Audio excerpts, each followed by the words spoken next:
What's up, everyone? Welcome back to Draft Season Never Ends, the Aftermath NFL Draft Podcast. I am Chris Flynn, host of the show, and started off another somber note. Unfortunately, we are still continuing to pray for Damar Hamlin, Bills defensive back, who still remains, at the latest update that I have seen, in critical condition. But signs have been that he is making progress. That's what recent reports have said. I know that his father, Mario, spoke with the Buffalo Bills this morning for a report from Adam Schefter. So it sounds like things are at least headed in the right direction, which is some really positive news.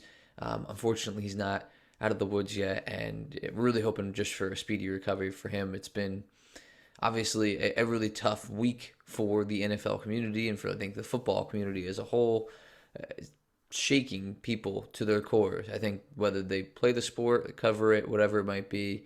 And hats off to the first responders and to the emergency response team that was there on site, because the only reason we're still having this conversation about hoping that he will be okay is because of their unbelievable actions that they took on Monday night to restart his heartbeat after he suffered from cardiac arrest and ended up down on the field and ended up having to be transported by ambulance to a local hospital there. So, good signs so far, but also a pretty good reminder of how much worse that could have been had it not been for the quick response of those first responders on the field. So, shout out to them. Unbelievable, really, the outpouring of support we've seen over the past week, or the last 3 days. I'm recording this Thursday morning, January 5th, so it's been 3 days, essentially, since we saw Hamlin go down after that scary hit. I shouldn't even say scary hit, just the scary aftermath of a hit. It didn't really even seem like it was much of a hit. Many of us were shocked. We couldn't figure out what had happened when the play initially took place on the field. No one really could understand how he was even injured. And so I think you've seen all of the different coaches, the resources, reviewing all of the medical action plans that each team has in place, and it's well done, like I said, by the NFL for having that plan in place. You got to give them credit for that. There's some other things you can nitpick them for. I'm not going to get quite into all of that right here, but definitely the positive thing here is that it seems like Hamlin is at least trending towards a recovery, which is exactly what all of us want to hear right now, and we keep in their thoughts and prayers. I'll also encourage everybody out there, if you're financially capable, his charity, it started out, it's unbelievable, this story at this point, started out with a goal of raising $2,500. Latest I saw was over $7 million raised for Damar Hamlin's charity. It's on a GoFundMe page. I think it's a really nice gesture at this point, and obviously it's a toy drive for kids, and it's just incredible. Everything you've heard so far this week about Hamlin and everything that he is speaks to the character that he is off the field and the priority he places on community and taking care of others. So if you had the financial means to do so, I definitely recommend checking it out and maybe throwing a couple dollars that way.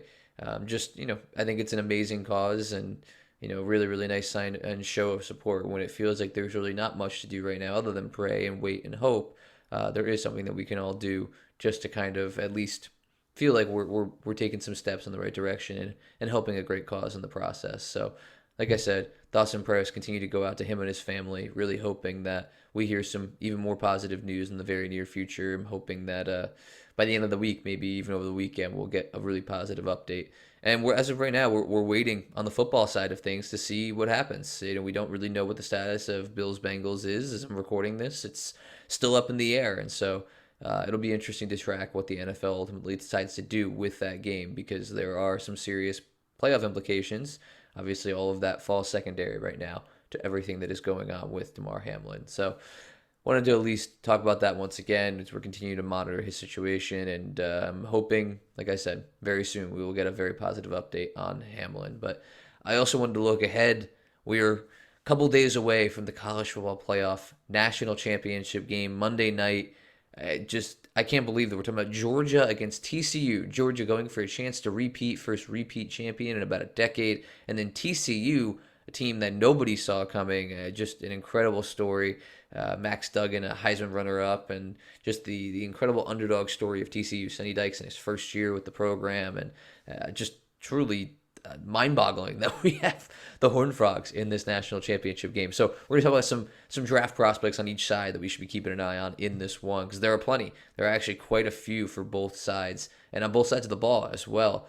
So wanted to make sure that we spent a little time getting into that. We're going to start with the Georgia Bulldogs, because I think that's where a lot of people will recognize a few more names. I think there's obviously more NFL caliber talent on this team. It's why they're, at least heading into the year, that was certainly how we felt about it. That's why they were ranked number one in the country and why they're defending national champions. Now, they lost 15 players a year ago to the NFL draft, which I think speaks volumes to just how well Kirby Smart has done at replacing the talent on this roster and continuing to have impact players coming through the ranks, because they didn't have a ton of transfer additions. A lot of this is players that they've had develop in-house and recruiting that Kirby Smart has done already over the last few years, and he's done a fantastic job with it. And, I mean, there's no better story of development, of course, than their quarterback, and that would be Stetson Bennett, another Heisman finalist who's coming off a second straight very impressive year, and I think has definitely played his way into being an NFL draft prospect. He won't be a first-round pick. He probably shouldn't be. He's 25 years old, and there are definitely some people who are going to hold that against him, because, yeah, he's much further along in his development as a quarterback than a lot of the players that are in the league right now. I mean, I know a little nugget that gets thrown around quite a bit is that he is born in the exact same year as Lamar Jackson, who is already in his fifth make that NFL season, which is just, again, it speaks, I think, volumes to how talented and impressive Lamar Jackson is, but also I think illustrates a little bit of where Stetson Bennett is in relation to a lot of normal draft prospects. But at this point, I wouldn't be surprised to see him go maybe in the 5th round, 6th round, something like that. There are obviously some physical limitations to what Bennett can do. He doesn't have the greatest arm talent in the world, but it's above average for sure. It's good enough, I think, for him to be looked at as a legit prospect. And he's clearly a great leader, a very good head on his shoulders. Rarely makes the wrong play. I mean, he had a bad interception playing against Ohio State in the semifinal game, but bounced back and had made some great throws down the stretch there. It really does a nice job with those window throws where he has to fit it in, the timing across the middle of the field. I really could see him being a quality backup in the NFL for a long time. I think that is definitely within his future. Maybe even a spot starter. Who knows? You get a player like a Teddy Bridgewater at this point. I know Bridgewater is obviously a former first-round pick, but Bridgewater has been somebody who's been a consistent fill-in across the league over the last several years. So it's something that definitely is on the table for him, I think, going forward. Let's look elsewhere on this team, too, because there's a lot of talent. Kenny McIntosh is a name that I think is gaining a lot of traction in NFL circles at this point, the running back for this team. He's a fun player. He's pretty dynamic. I don't think people realize just quite how explosive a player he was, but he's had some great runs in recent weeks that have really illustrated, I think, just how amazing he can be in the open field. He's a decent pass catcher as well, which I think speaks very highly to his potential to be an impact player at the next level. I don't think we're going to put him in the same category as no one's in the same category as Bijan Robinson, but he could be kind of on the edge of that category that includes, let's say, Sean Tucker and Jahmyr Gibbs, Devon Achane, a lot of those running backs that you think are probably part of that second tier. As of right now, I don't know that I have McIntosh as a part of that group for sure, but I don't think he's that far off. Another great performance here, and maybe testing well. He's a senior, so he'll be eligible for all the college all-star games and stuff like that, Senior Bowl and the like. So certainly a player that could continue to rise if he has a really, really good cycle here. A lot of physical talent that you like to see, and obviously some really solid production playing at Georgia. And again, I know you're supposed to scout the player, not the helmet. That's something that gets dictated quite a bit in scouting circles, and it's very true because you don't necessarily want it to just, want it to necessarily be, hey, this player plays for this school, so he's going to be good, right? We've seen that happen way too many times where that was the case. We thought that was the case and turned out to not be true. But with McIntosh, he would be the latest in a long line of Georgia running backs to have quite a bit of success in the NFL. So I wouldn't rule it out that he ends up going on to have a pretty solid NFL career. A lot of those guys are very well coached, and usually Kirby Smart and his staff know what they're doing when they recruit at that position. Not a ton of receivers that really stand out in this team, at least in the true wide receiver sense. However, Darnell Washington is a player that I think is going to end up turning a lot of heads for NFL teams because He's just supreme talent when it comes to the athletic standpoint at tight end, and somebody you can move around the field. He's obviously got the frame and the build to play in line, but you can flex him out, play him in the slot, and just kind of create some matchup nightmares for opposing defenses. Truly one of the guys that I think is what the NFL is looking more and more for. Let me go out and find just a great athlete who plays the position and try and develop him from there. We saw a little bit of that last year with Daniel Bellinger from San Diego State. People kind of viewed him like that. Really solid athlete who maybe was a little bit unrefined still, needed some development. And, tight end is usually one of the most difficult positions to transition to in the NFL. We very rarely see impact players in their rookie season as tight ends. It doesn't really happen very often. I mean, even now we're starting to see Pat Freiermuth come into his own a little bit, but he's in his second year and he's still putting up decent numbers, but they're nothing mind-boggling or eye-popping by any means. And then you've also got a player like Cole Kmet, who definitely took a big step this year. I mean, but Kmet's been in the league for 4 years now, I believe. So maybe only 3, but still, it's been a few years to really see Kmet take that step. So Washington is a player that I think is going to. I wouldn't be shocked to see him sneak into the end of the first round, if not maybe somewhere early in that second round. Go at this point. Just love the physical traits, and I think a lot of teams are going to believe that they can continue to develop him and just want to capitalize on that athleticism and believe that they can kind of help teach him the game at the NFL level as he goes along. Maybe he's not an impact player from day one, but I think he has that long-term potential to be a real difference maker at the position and somebody that could be really, really different, just a talented player that I think could come along nicely in the NFL that definitely would cause some matchup issues for opposing teams given his size and his speed. Along the offensive line here, 2 players really stand out. Broderick Jones, who plays left tackle for this team, and then Cedric Van Pran, who's their starting center. Both are going to be, I think, quality pros at the next level. Broderick Jones, I think, has the potential to be a top 15 pick. NFL teams need offensive tackles every year. I could name for you right now. Indianapolis Colts certainly do. New York Jets are definitely in the market for one as well. The Las Vegas Raiders, even though obviously I know they don't have their first round pick this year, but another team that is going to be in the mix looking. Actually, no, they do have their first round pick. They just gave up first round last year for Devontae Adams. So Las Vegas is going to be another team looking for a tackle to kind of help solidify that offensive line. Number of teams more. I'm sure Pittsburgh Steelers fall into that category as well. So wouldn't be surprised if there's a run on tackle somewhere in this first round and Jones ends up going in the top half of the round as a result. I think he's right there in that mix with a Paris Johnson Jr., with Peter Skronsky from Northwestern. So there's some really good players in this draft class, and I think Jones is going to be in consideration and possibly the top tackle off the board. As of right now, I think he's like a half step behind those guys, but you never know. I mean, there's a lot of draft process to go here, and it wouldn't be a shock to see him come off the board first. He's been really, really strong for Georgia all year long. And then Van Pran, you just not as valuable position in the NFL. Interior linemen often don't get drafted in the first round as a result of that, but I wouldn't be surprised to see him go sometime on day 2, maybe early day 3, depending on how we see kind of the interior linemen rankings kind of sift themselves out over the next few weeks and months. But he's, again, another really consistent performer for them who's been strong throughout his Georgia career, and it would not be a shock to me at all to see him be a solid player in the NFL. I have to watch more. I haven't watched a ton of the interior linemen quite yet. I've spent more time, like I said, kind of on tackles and then interior defensive linemen and edge rushers. So looking forward to kind of breaking down his film sometime in the near future, and looking forward to seeing how he does in this final contest of his most likely his college career. He is another one who could be playing at a lot of college all-star games as well as a senior. Meanwhile, Jones, as much as I think he's going to come out, don't completely rule out the possibility that he could end up returning to school, as he is only a redshirt sophomore. So we will have to see what he ultimately decides to do. Let's go to the defensive side of the ball now with Georgia, and that's obviously where I think the biggest name in this draft class is going to come from the Georgia Bulldogs, and that's Jalen Carter, who I've talked about quite a bit on this show in recent weeks.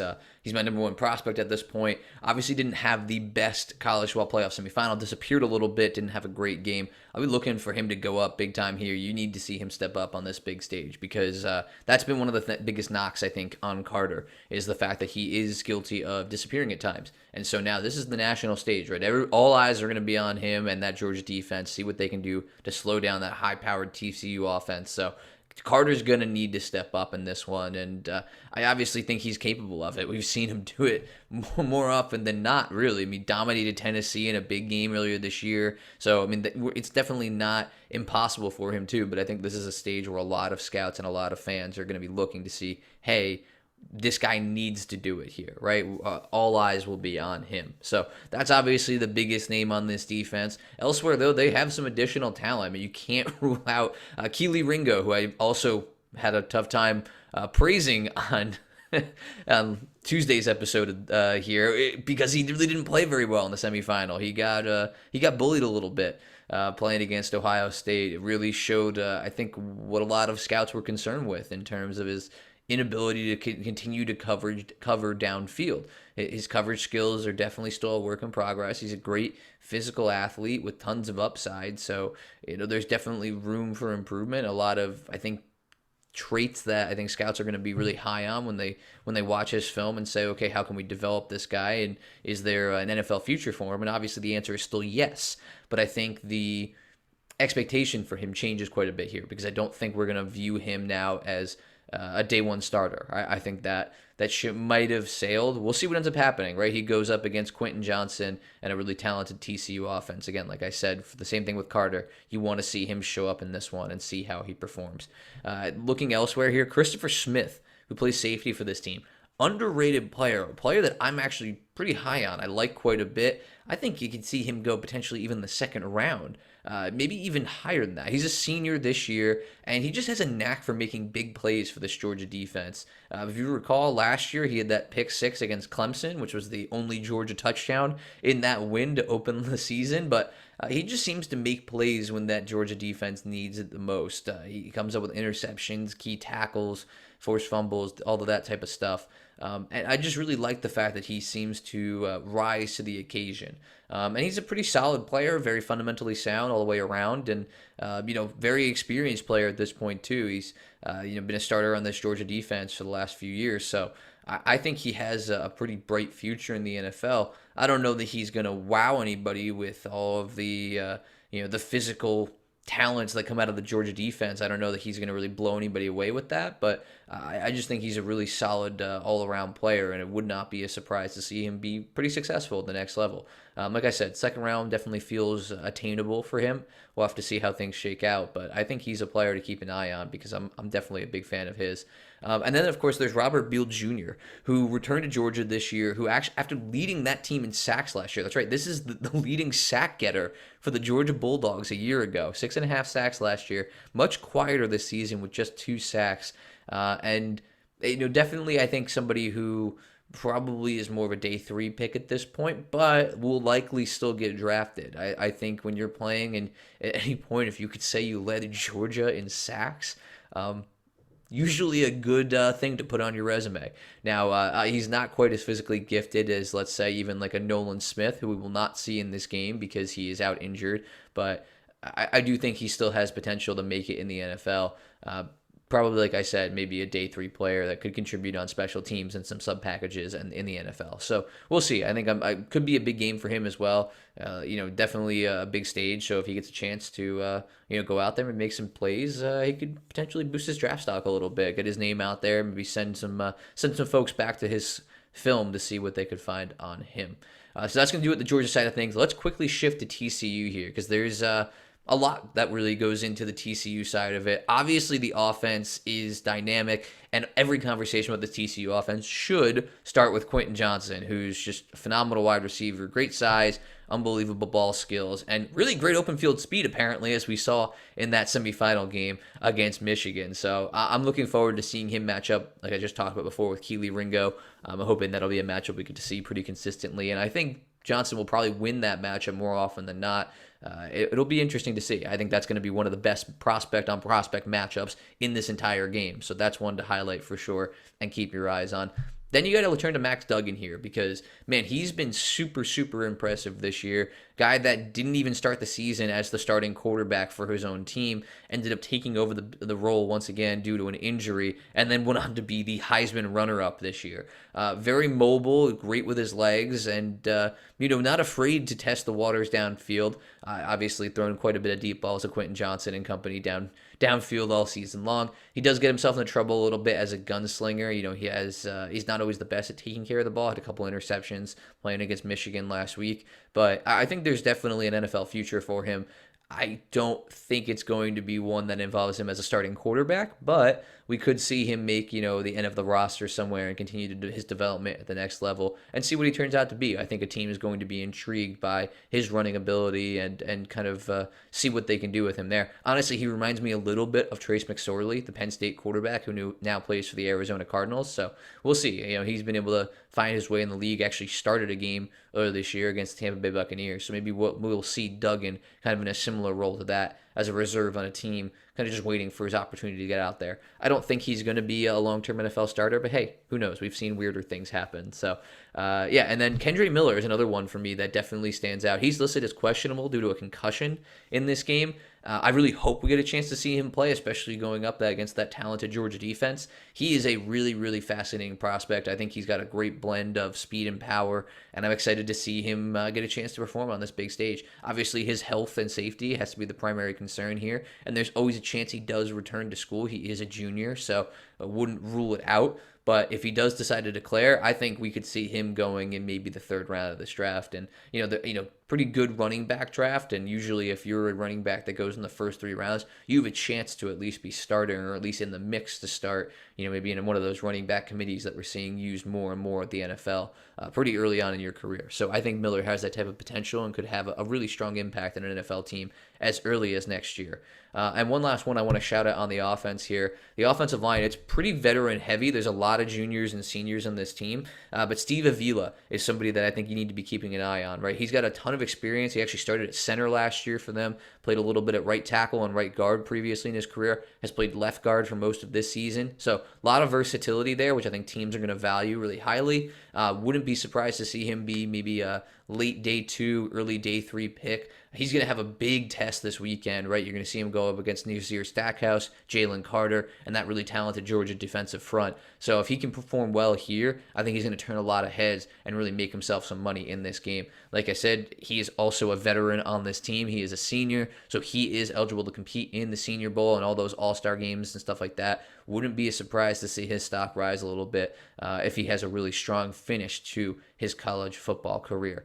So that's the offensive side. Let's look to the defense now real quick, because there's actually a decent amount of talent, because I think you'd be surprised, TCU not known for their defense this year, but they're definitely, I shouldn't say they're not known for this defense. I think just maybe that the focus tends to go to the offense due to how explosive they are and how many points they're capable of putting up. But they shut down some teams this year.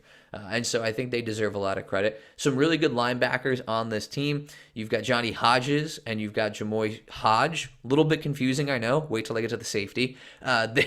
Both players have been big-name players making big plays for this team all year long. Hodges was phenomenal against Texas this year. If you want to see what he is capable of, go turn on that film, and you'll get an idea for just the type of impact player he can be flying around the field there. D Winters was somebody that hopped onto my radar much more last week with the pick 6, and there's a big game all around playing against that Michigan offense. And then on the back end, you've got Tre'Vius Hodges Tomlinson. First of all, another Hodges on here. And then, yes, Tomlinson is exactly who you're thinking of here. LaDainian Tomlinson is his uncle. And obviously the TCU great and NFL great playing for the Los Angeles, well, at the time, San Diego Chargers, and then the New York Jets in his career, one of the greatest running backs we've seen in the last generation. So, there's a ton of talent here. These guys fly around on defense, more than capable of making plays. And I think they're going to make life difficult on Stetson Bennett. They're definitely going to force him to really make sure that he knows where he's going with the football, maybe second guess a couple of things every once in a while. Could lead to a couple of sacks here or there, but they have some talent on the back end of this defense that I think is going to be NFL caliber. I would say Hodges Tomlinson is probably the best prospect of the 4 that I just mentioned. He has a legit chance to be, I'd say, probably late day 2, early day 3 prospect, playing safety in the NFL. I will see what ends up happening, but he's been a name that's been on the radar for a couple of years now. Played alongside Trayvon Moore a couple of years back, who ended up going in the second round of the Raiders. So I think that was where people started to kind of see, hey, this guy has an NFL future when they turn on the film there and they watched him run around. I'm excited to break him down even further here because he is somebody that I think will have a chance to be a legit NFL player at the next level. Maybe not an every down starter, but somebody that you see in the mix and maybe a potential starter down the line. I do think he has that type of potential. So tons of great talent to watch in this game. I'm very excited to see it. I really can't wait. It's just an incredible matchup. I mean, it's David versus Goliath in so many different ways. We'll have to see what ultimately ends up coming out. I think Georgia will win. I don't know that it's going to be by the 13.5 that it opened at. On the line there, I think it'll be a slightly closer game than that. I think TCU has been doubted all year long, and they deserve a little bit more respect than what we've been giving them to this point. So we'll see what ends up happening. I'm really excited for this one, though. Monday night, national championship game, and that'll be it. It's kind of bittersweet in a lot of ways, right? Final college football game of the season, at least of those games. And then the All-Star season starts, right? Then draft season truly kicks off. We'll see player declarations across the board from these two teams. We'll kind of get a finalized list as the player declaration deadline looms large for a lot of those prospects in the next couple of weeks. And then we'll start seeing Senior Bowl rosters finalized, and we'll start to see, the East-West Shrine Bowl and everything else that comes along in that January window. Before you know it, the Combine will be here. It's just a fantastic time of year. I truly cannot wait for it. Like I said, it's bittersweet because you're so excited to see this college national championship game, but you also know what's coming next. So, but it's unfortunate, right? No more college football after this, at least not for another 8 months or so. It's going to be until August before we see another college football game played again. Anyway, that's going to just about do it for this episode. I hope this helps you kind of get an idea for who to watch in this national championship game on Monday. Very excited. I can't wait to break it all down next week with you guys. Let me actually mention this one. Probably will not have an episode out until Wednesday of next week instead of Tuesday due to the fact the game will end late on Monday night. And I don't have a chance to record on Tuesday until later in the day. So Wednesday will likely be when that episode comes out, reacting to the college football playoff. And then we'll start, obviously, end of next week, probably on Friday or so, looking ahead to this college all-star season, getting everyone set for all of that. And hey, maybe even talking a little bit about the NFL playoffs as they are coming up as well. As always, thanks everybody for tuning in. Feel free to rate, review, subscribe. I always appreciate whenever it does that kind of stuff. Make sure you go and check it out on social media as well. Aftermath Sports on Facebook and on Twitter. And of course, feel free to share it around wherever you get your podcasts. You should be able to find it. Spotify, Stitcher, Apple Podcast, Anchor. I mean, you name it, the podcast is there. So once again, draft season never ends. I am Chris McGlynn, excited to be talking to you guys again following the national championship game. It's finally here. Cannot wait for it. So make sure you guys enjoy that one, and I will talk to you again next week.